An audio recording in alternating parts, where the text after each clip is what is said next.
Bem-vindos ao podcast O Sangue que é em Nós, um projeto da Associação Portuguesa contra a Leucemia, em colaboração com a International Myeloma Foundation. Queríamos promover a literacia em saúde de pessoas que vivem com doenças hemato-oncológicas, como a leucemia, o linfoma e o mieloma múltiplo. Vamos estar à conversa com especialistas, doentes e familiares e, com isso, explorar o mundo dos cancros do sangue. O meu nome é Teresa Bizarro.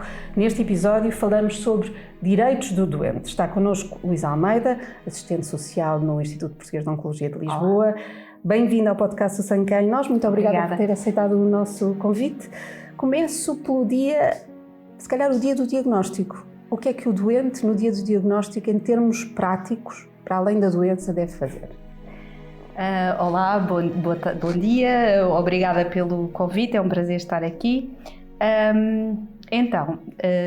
Para além de tratar de questões de exames, marcações, etc., há algumas coisas que são importantes tratar em termos de direito, em termos vida práticos, cotidiana. Sim, principalmente da salvaguarda de questões económicas e de sustentabilidade do agregado familiar. Primeira coisa a perceber, se trabalha, se pode continuar a trabalhar ou não. Se não puder continuar a trabalhar, levar logo um certificado de incapacidade temporária, que nós chamamos a baixa, ok? Porque é isto que vai permitir manter algum rendimento financeiro mensalmente e ter alguma fonte de rendimento. Independentemente de ser uma doença com um tratamento mais prolongado, as baixas são iguais para toda a gente, portanto, é chato, mas de 30 em 30 dias, não pode esquecer de renovar. Para além da baixa, convém trazer o atestado multiusos, seja na primeira consulta, seja na segunda, mas convém levar o atestado multiusos porque isso também vai permitir tratar de alguns direitos e benefícios, as questões fiscais, as questões das taxas moderadoras e dar aqui início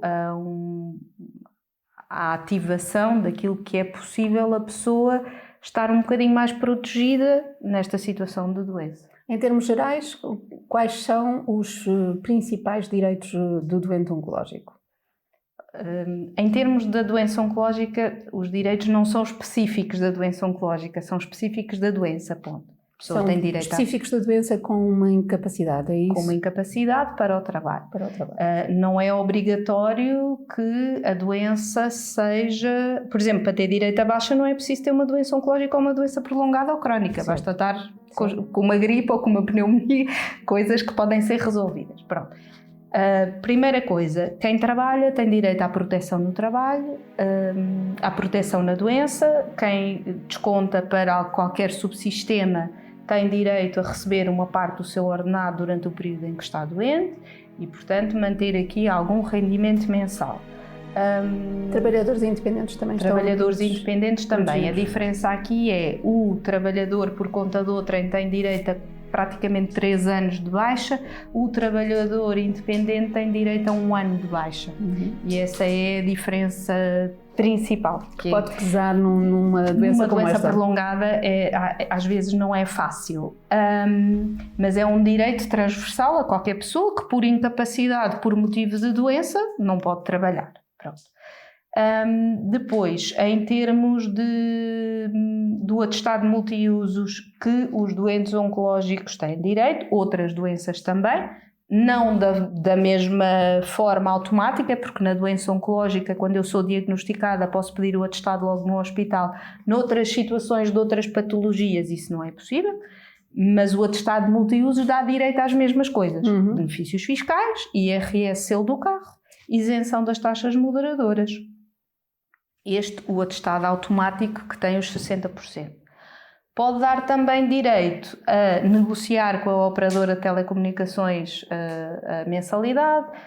Convém ver na Câmara Municipal onde nós moramos se existem benefícios a nível do IMI e do pagamento da água para pessoas portadoras de atestado multiusos. Algumas câmaras têm esses benefícios, mas lá está, como são coisas camarárias, depende do sítio onde a pessoa vive.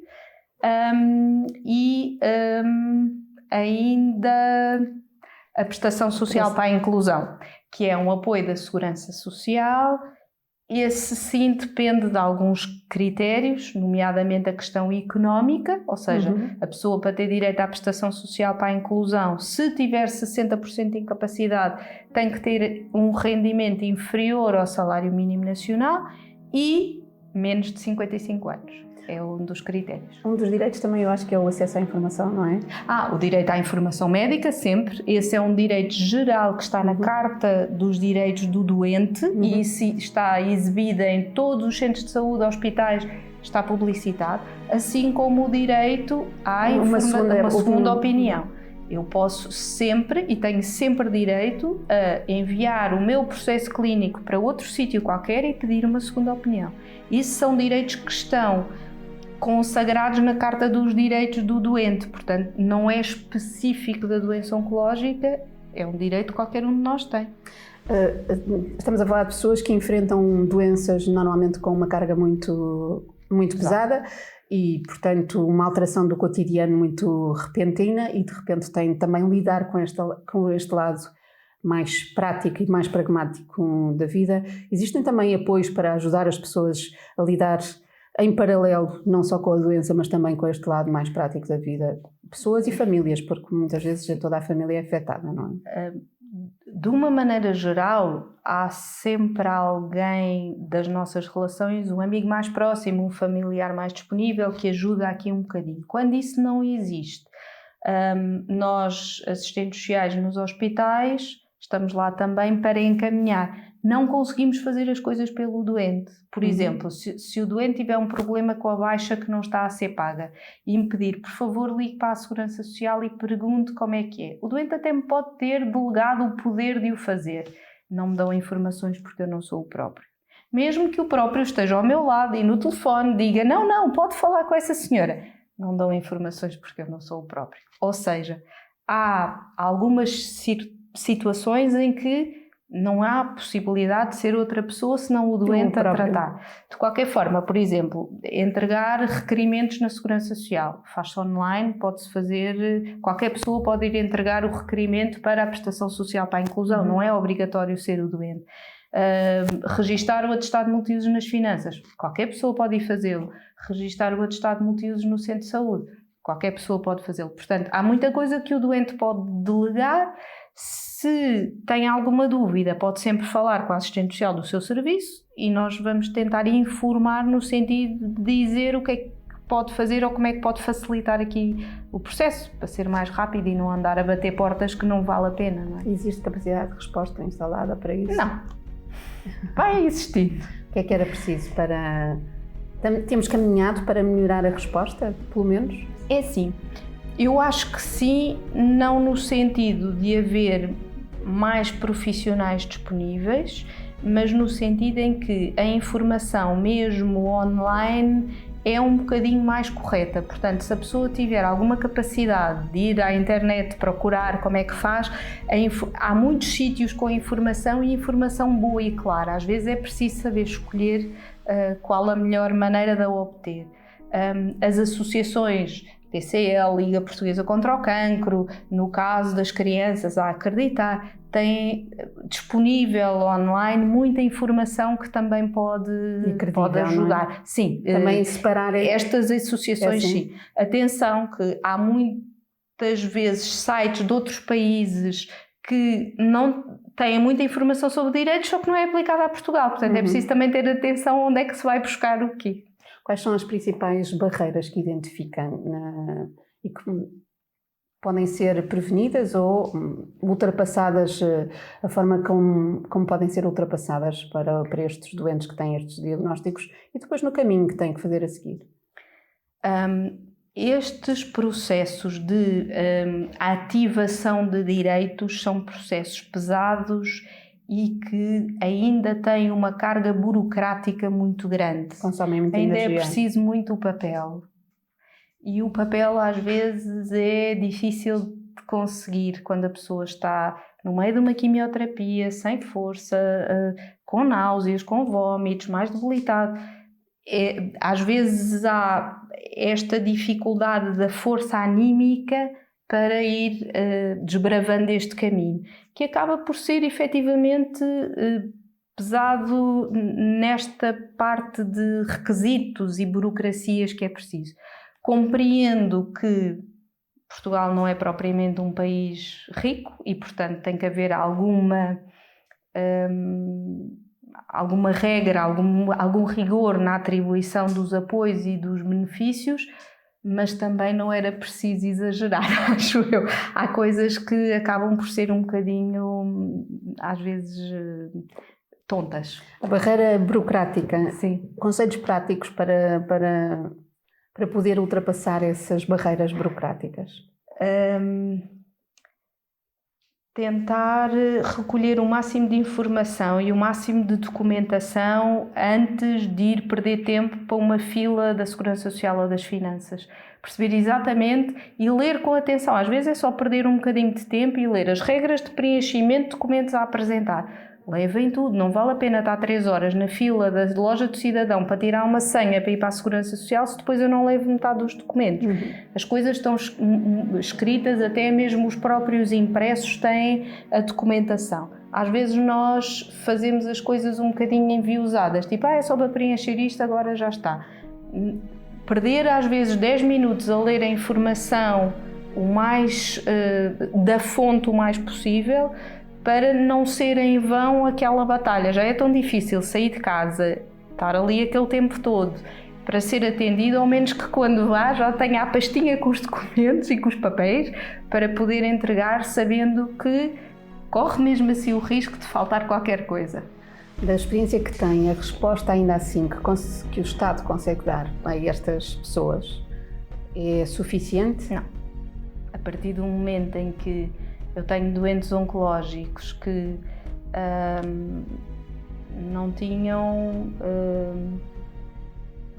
uma base de rendimento muito baixa e em que os apoios que dou são no máximo de 300 euros, viver com 500 ou 600 euros nos dias de hoje, com rendas para pagar, os filhos na mesma, não, de todo. Há muito pouca capacidade para adequar aquilo que se paga a cada situação em concreto. É muito coisas taxadas. Tenho direito a isto, ponto. Quer receba 6.000 euros, quer receba 300. Não, de todo. Sabemos que há soluções para quem tem um crédito de habitação, que pode ter direito a renegociar a sua prestação. Também existem soluções para quem tem um arrendamento? Não, existem estas linhas agora de arrendamento que o Governo publicou há pouco tempo, mas há muitas pessoas que têm um contrato de arrendamento assinado com um senhorio privado e o senhorio privado não tem qualquer obrigatoriedade em diminuir a renda ou ter mais simpatia ou compaixão por a situação em que a pessoa está naquele momento. Porque só por simpatia ou compaixão, porque legalmente não há nada que obrigue a diminuir o valor da renda porque a pessoa está numa situação de doença. Volto um bocadinho à questão inicial, aos doentes que têm o diagnóstico, quais são, em termos práticos, e só em jeito de conselho para terminarmos, os passos que devem dar de imediato? Atestado multiusos. Se está a trabalhar, tratar da baixa, porque há muitas pessoas que no meio da confusão se esquecem da baixa e depois não é que não recebam o dinheiro ou que tenham penalização, mas demora muito mais tempo e é mais difícil regularizar. Portanto, baixa em situações de trabalho, atestado multiusos logo, e depois, com um bocadinho mais de calma, ir procurando coisas que possam ter benefícios, nomeadamente operadoras de telecomunicação, câmaras municipais, as questões dos parqueamentos, dos lugares de estacionamento nos hospitais, que hoje em dia a gente paga para estacionar o carro para ser tratado, e que poderão ter aqui algum benefício quando têm quando são portadoras do atestado multiuso e que existe aqui alguma proteção. E depois, acho que é sempre importante pedir para falar com a assistente social. Nós somos poucas, mas vamos dando resposta dentro das nossas possibilidades. Não é muita a lista de espera para uma consulta de serviço social, para poder ter a maior informação possível. aquilo que estamos a fazer, tentar criar mais literacia na saúde também é muito importante na área dos direitos. A pessoa saber exatamente onde é que vai despender energia. É o meu conselho. Muito obrigada, Luísa, por este tempo que despendeu também para estar connosco e para nos dar mais pistas sobre aquilo que devem ser os caminhos a tomar depois de um diagnóstico de uma doença tão pesada. Termina aqui este episódio de O Sangue que Há em Nós. Agradecemos a disponibilidade da Luísa Almeida, assistente social no IPO de Lisboa. Agradecemos-lhe também a si, que esteve connosco e que nos acompanhou, e esperamos ter contribuído para uma melhor compreensão dos direitos dos doentes. Este episódio do podcast do Sangue que Há em Nós vai estar disponível no site da APCL, também no canal do YouTube da APCL e no Spotify, tal como todos os episódios desta série. Continue connosco, veja todos estes episódios, esperamos chegar até si e levar-lhe mais informação e um bocadinho mais de conhecimento sobre o mundo dos cancros do sangue.